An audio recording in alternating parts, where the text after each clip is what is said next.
گاؤں کے سارے سیاسی چودھری مر جائیں، مولانا فضل الرحمان کو اقتدار نہیں مل سکتا۔ وفاقی وزیر ریلوے شیخ رشید کہتے ہیں کہ اس بار جمہوریت کو شب خون لگا تو کیسز کے فیصلے چٹ منگنی پٹ بیاہ کی طرح مکمل ہوں گے۔ گاؤں کے سارے چودھری مر جائیں، مولانا کو اقتدار پھر بھی نہیں مل سکتا۔ جو کہتے ہیں کہ اسلام آباد پر چڑھائی سے مسائل ہوں گے، وہ عقل کے اندھے ہیں۔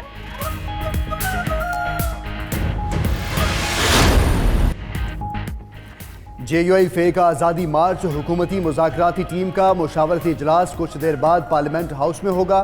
ذرائع کے مطابق اجلاس میں مولانا فضل الرحمان سے مذاکرات کی حکمت عملی طے کی جائے گی۔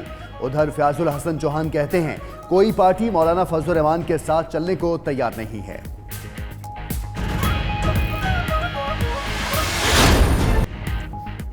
آزادی مارچ پر نون لیگ اور جے یو آئی فے میں اختلافات برقرار، شہباز شریف اور مولانا فضل الرحمان ملاقات کی اندرونی کہانی سامنے آ گئی۔ شہباز شریف نے آزادی مارچ میں شمولیت بلاول بھٹو کی شرکت سے مشروط کر دی۔ پیپلز پارٹی جس سطح کا وفد بھیجے گی، نون لیگ کا بھی اسی سطح کا وفد شرکت کرے گا۔ پیپلز پارٹی کی دوسرے درجے کی قیادت کے ساتھ سٹیج پر نہیں کھڑا ہو سکتا، صدر نون لیگ کا مولانا کو دو ٹوک جواب۔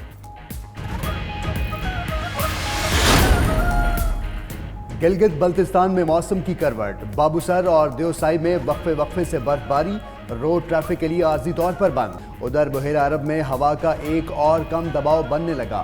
ہواؤں کا کم دباؤ کراچی کے جنوب مشرق میں 1300 کلومیٹر دور ہے۔ چیف میٹرولوجسٹ کے مطابق 20 سے 23 اکتوبر تک شہر کا درجہ حرارت 40 ڈگری سینٹی گریڈ تک جا سکتا ہے۔ بے لگام مہنگائی نے غریب سے دال روٹی بھی چھین لی۔ ملک بھر میں دالیں اور سبزیوں کے نرخ آسمان سے باتیں کرنے لگے۔ کراچی میں ایک ہفتے کے دوران دالوں کی قیمت میں 40 روپے فی کلو تک اضافہ۔ فیصل آباد میں سبزی کے ساتھ مفت ملنے والا دھنیا 220 روپے فی کلو تک جا پہنچا۔ سبز مرچ کی ٹرپل سینچری، پیاز 100 روپے کلو اور آلو 70 روپے کے کلو ہو گئے۔ مگر مہنگائی کم ہونی چاہیے دیکھا جائے تو، مگر کچھ کر نہیں رہی ہماری گورنمنٹ ہمارے لیے۔ مہنگائی تو بہت زیادہ ہو چکی ہے، ٹھیک ہے، ہر چیز رینج سے باہر ہو چکی ہے۔ حکومت کو ووٹ دی، تبدیلی آئے گی، ایسی تبدیلی آئے گی ہمیں نہیں تھا معلوم۔ گوشت تو پہلے اتنا مہنگا ہے، لیکن سبزیاں اتنی زیادہ مہنگی ہوئی ہیں کہ گھر کا بجٹ کرنا بھی مشکل ہو گیا ہوا ہے۔ حضرت سید علی بن عثمان الحجویری المعروف حضرت داتا گنج بخش رحمۃ اللہ علیہ کے 976ویں عرس مبارک کا دوسرا روز، روحانی محفل جاری، زائرین کی بڑی تعداد میں مزار مبارک پر حاضری، لنگر کا بھی خصوصی انتظام۔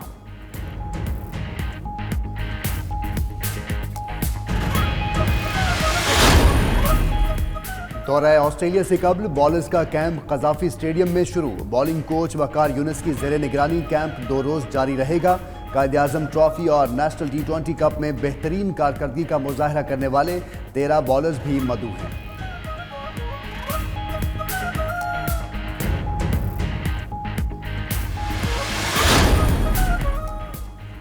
برطانیہ کا یورپی یونین سے انخلا، نئی بریگزٹ ڈیل پر ووٹنگ کے لیے برطانوی پارلیمنٹ کا اجلاس شروع۔ وزیر اعظم بورس جانسن کہتے ہیں یہ ایک عظیم ڈیل ہے، تمام اراکین حمایت کریں۔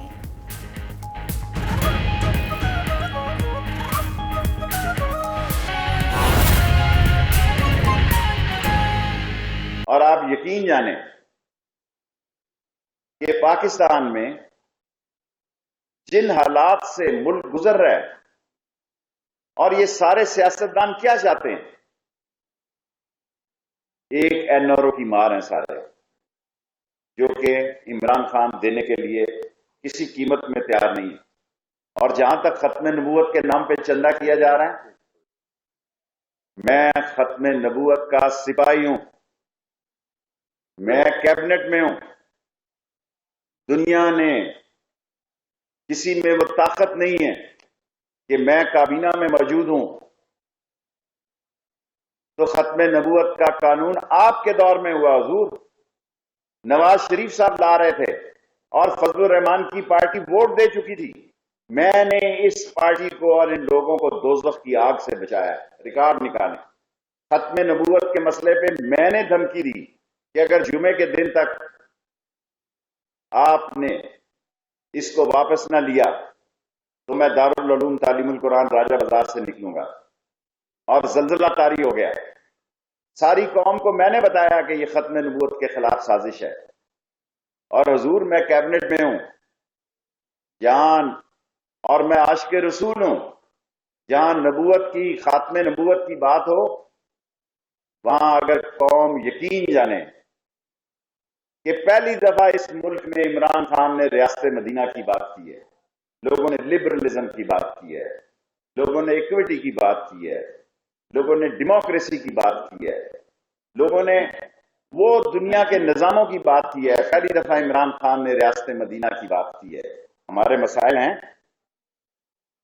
لیکن میں سب کو بتانا چاہتا ہوں کہ national action programme in action ہے، اور اگر کوئی یہ سمجھتا ہے کہ اسلام آباد پر چڑھائی کرنے سے مسئلے حل ہو جائیں گے تو وہ عقل کا اندھا ہے۔ آج انڈیا کشمیر کی بجائے جتنی کوریج مولانا فضل الرحمان صاحب کو دے رہا ہے، مولانا صاحب کو گولڈن ٹیمپل جانے کی توفیق ہوئی ہے، لیکن کبھی قائد اعظم کے مزار پر جانے کی توفیق نہیں ہوئی، کبھی لاہور میں علامہ اقبال کے مزار پر جانے کی توفیق نہیں ہوئی، لیکن انہیں گولڈن ٹیمپل جا کر ان کے لنگر خانے کے معائنہ کرنے اور ان کے دھرم تاج یاترا کی پربندکاں کمیٹیاں جو ہیں ان سے ملاقات کا انہوں نے شرف بخشا وہاں پہ گولڈن ٹیمپل میں، لیکن کبھی یہ نہیں سوچا کہ قائد اعظم کے مزار پر بھی جا کے فاتحہ کی جائے۔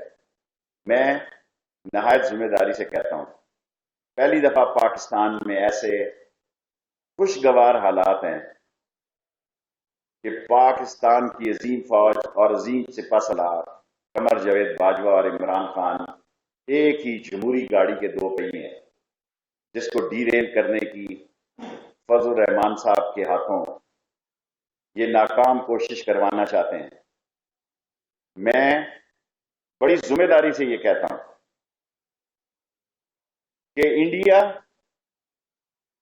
کے اندر جو تحریک جنم لے رہی ہے اور پچھلے کئی مہینوں سے جس طرح یہ آگ بڑھ رہی ہے، اس کو ٹھنڈا کرنے کے لیے پاکستان کی سیاست کی طرف توجہ دی جا رہی ہے۔ شہباز شریف صاحب کہہ رہے ہیں دوائیں مہنگی ہوگی، بالکل جناب، مہنگائی ہوگی، بالکل جناب، حالانکہ عمران خان مجھ سے خفا ہوتے ہیں کہ آپ کہتے ہیں کہ یہ مہنگائی ہے، بالکل ہم ذمہ دار ہیں۔ ذمہ داری کی وجہ کیا ہے؟ ذمہ داری کی وجہ ہے نواز شریف اور شہباز شریف اینڈ آصف زرداری، انہوں نے اس بے دردی سے اس خزانے کو لوٹا۔ لوٹا کم لفظ ہے، پارلیمانی لفظ ہے، میں کہتا ہوں نوچا، یہ بھی پارلیمانی لفظ کم ہے۔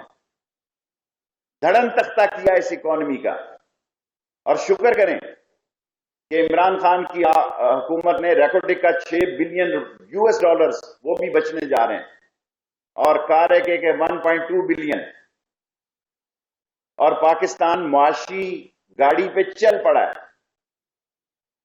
پاکستان کی تاریخ میں پہلی دفعہ عمران خان نے پرائم منسٹر لی سے، پریزیڈنٹ شی سے، لی پونگ جنگ سے، لی شو پونگ سے، ہر جگہ کا ML1 ہے، اور لاہور والوں گوارانہ قرآن اندازی پر جو 10-12 لاکھ درخواستیں آئی ہوئی ہیں، انہی میں سے 1 لاکھ لوگوں کو نوکریاں دوں گا، کوئی نئی درخواست نہیں دوں گا۔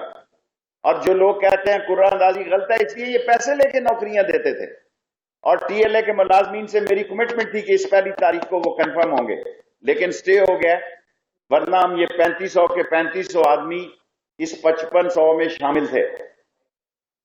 اور لوگ کہتے ہیں شاید میں نے کیا، میں اس سے بڑی سیاست کرتا ہوں حضور۔ میں اسد عمر سے کمیٹڈ تھا کہ ایک سکیل کی شرح تمام لوگوں کو بڑھا کے دوں گا۔ میں مزدوروں کی آواز ہوں، لیکن میں مزدوروں کے ساتھ ساتھ ریلوے کے افسروں کا بھی شکر گزار ہوں کہ آج ہم نے ریکارڈ نفع کی 3 مہینے کی شرح پوری کی ہے۔ ہم اپنے ٹارگٹ سے بھی ملین روپیز آگے جا رہے ہیں، اور ML1 کا مطلب یہ ہوگا ہم نے 138 ٹرینیں چلائی ہیں۔ آپ سارا لاہور کا میڈیا گواہ ہے کہ یہ جو ہم نے 38 ٹرینیں چلائی، یہ ساری دنیا ہمارا مذاق اڑاتی تھی، جس میں آپ میرے بھائی بھی شامل تھے۔ پاکستان دنیا میں واحد ملک ہے جس نے پیسنجر سے بھی نفع کمایا، اور میرا خیال تھا کہ میں 5 سال میں یہ 7 فریٹ ٹرینوں کو 16 کروں گا۔ پہلے سال ہی ہم نے 16 کا ٹارگٹ اچیو کر لیا۔ اور اب 16 کو 20 لے کے جاؤں گا 5 سالوں میں. اگر درمیان میں 20 ہو جائیں، ہمارے پاس ویگنیں نہیں ہیں.